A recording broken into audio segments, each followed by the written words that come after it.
I'm P1, I'm P2. Let's wrestle with the facts. 133, let's just get into it. The match that everyone wants to see, I think it happens. Leland Camp versus Leland Reeves. Battle of the Lelands. That's going to be tough.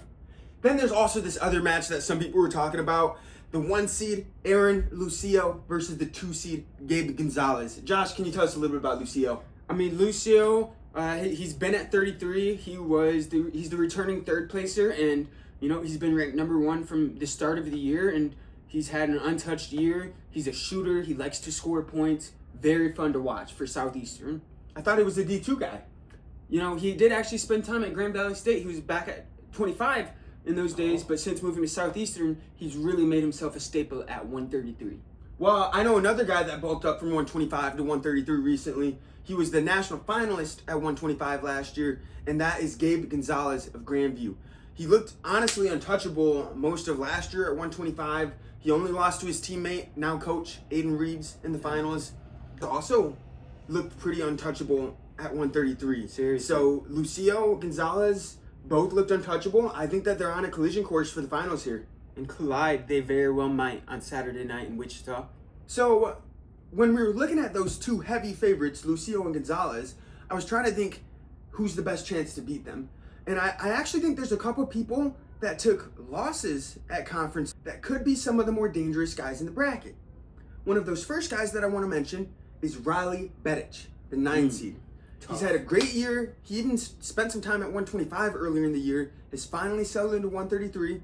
He took a loss to Lindsey Wilson guy, Alex Tabor, who's now the 13 seed.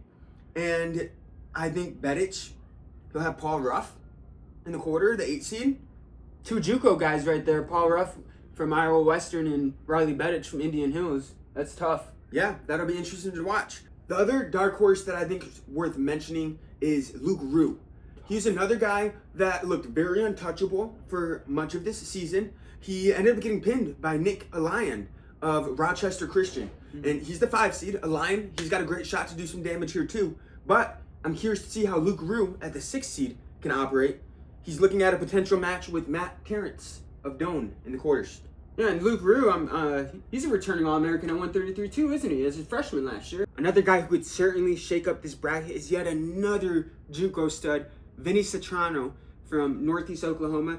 He is at Oklahoma City now. He actually also spent a couple months at Oklahoma before making the move here, but that's another tough JUCO guy who could shake up this bracket at 133.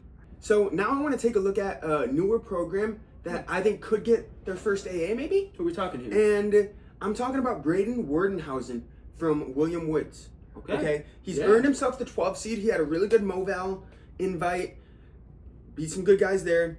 I was just kind of looking at his draw, and yeah, I think he's a guy that we could see break through. If William Woods is looking for their first AA, I think Wardenhausen could be the guy to do it. This bracket just keeps coming with the hammers. Don't sleep on RDLC, Roman De La Cruz. He's tough. He's gritty. He's a part of a very tough St. Mary team. I would not be shocked if he snuck onto the All-American program. I don't even know if I would call it sneaking on. Last dark horse that I want to talk about here, Lane Scorpel of William Penn. He was actually on the final team that Iowa Wesleyan had before making the move to William Penn. He was unranked going into the postseason, and he didn't even earn an automatic bid. He had to steal a bid, but he ran to the finals of the Heart of America Conference. Tough conference. I think he's used to being disrespected, and despite the 15 seed, I think he could continue to prove people wrong. If you watch wrestling throughout the years, perhaps you've heard of many legendary sets of brothers. The Brands Bros, the Portillo Bros. A couple years ago at 133, the Gibson Bros. Well, now I'm introducing to you the Carson Bros, Kai and Braden Carson. Wow. Set of brothers. Really? Curious to see what kind of damage they can do here for Eastern Oregon.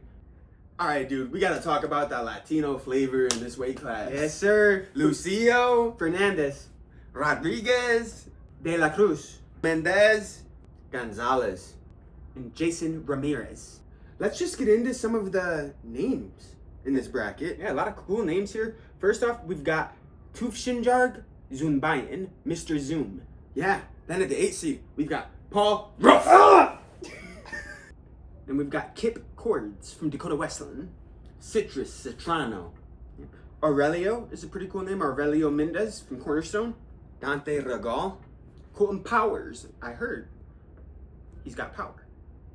Isaiah Beavers. It's going to be nuts in Wichita this weekend. Dude, as a matter of fact, I can't wait.